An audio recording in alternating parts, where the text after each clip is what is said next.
كيف كانت الأمة العربية قبل الإسلام؟ انظر إليه، انظر إليه. لو أنت ترى العالم العربي اليوم بمفاخره وفضائله وقواته وثرواته، فلا تعد لحظة واحدة، لا تعد ذرة واحدة، لا تعد حبة خردل أمام ما كان عليه بفضل الإسلام. إذا كانت الدول العربية، يقول المصنف بكل جلال، إذا كانت الأمة العربية وإذا كانت الدول العربية تريد أن تستقل عن الإسلام استقلالا تاما وتصبح دولا عربية جاهلية، فعليه أن ترجع، فعليه أن يرد على محمد صلى الله عليه وسلم نعمته التي أنعم بها على هذه الأمة حتى ظهرت على مسرح التاريخ. وإلا لم تكن الدول العربية والعالم العربي على وجود، على إحساس للأمم وعلى شعور وعلى مشاعر الأمم الأخرى. عد يا أيها العالم العربي إلى الجاهلية، حيث كان الظلم الروماني، حيث كان اضطهاد فارسي. كيف كانت سوريا؟ كيف كانت مصر؟ كيف كانت العراق؟ كيف كانت هذه الدول التي كانت تحت استعمار الإمبراطورية الرومية والإمبراطورية الفارسية؟ كيف كانت الأمة العربية؟ كيف كانت هذه الدول العربية حتى أخرج محمد صلى الله عليه وسلم هذه البلدان من حضيض الظل والنكبة والتعاسة والشقاوة إلى رحبات الإسلام، إلى رحابة الإسلام، إلى رحابة النور وسعة الفضل وسعة الحرية، سعة الدنيا وسعة الآخرة.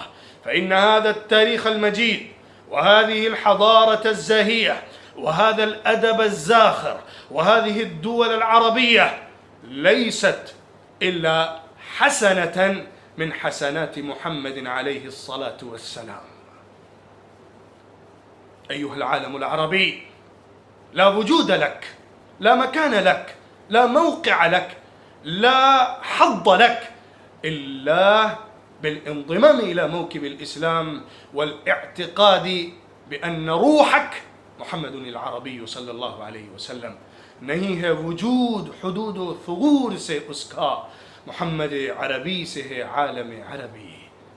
لا وجود للعالم العربي بحدوده وثغوره، إنما العالم العربي إذا كان له وجود فإنما هو منوط بمحمد العربي صلى الله عليه وسلم. هذا البيت الذي يبين حقيقة الحقائق وواقع التاريخ الذي لا يجحد ولا ينكر.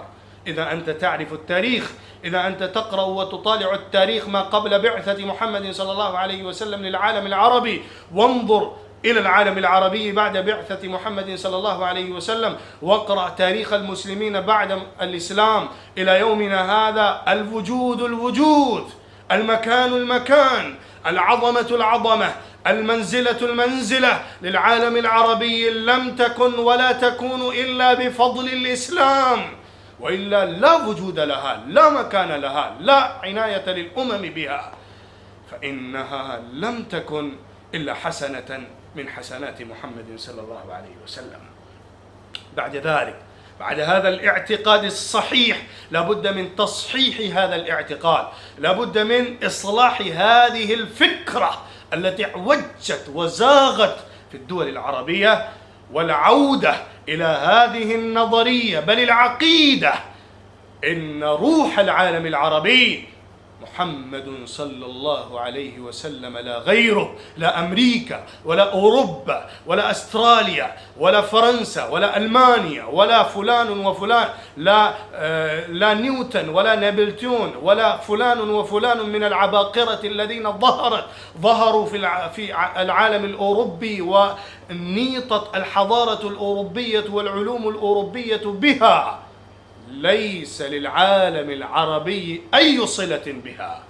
إذا أرادت أن تتصل بها صلة فعليها أن تنبذ لباثه، أن تنبذ ثوبه الذي فصل له من محمد صلى الله عليه وسلم حتى ظهر بهذا المنظر الخلاب الباهر.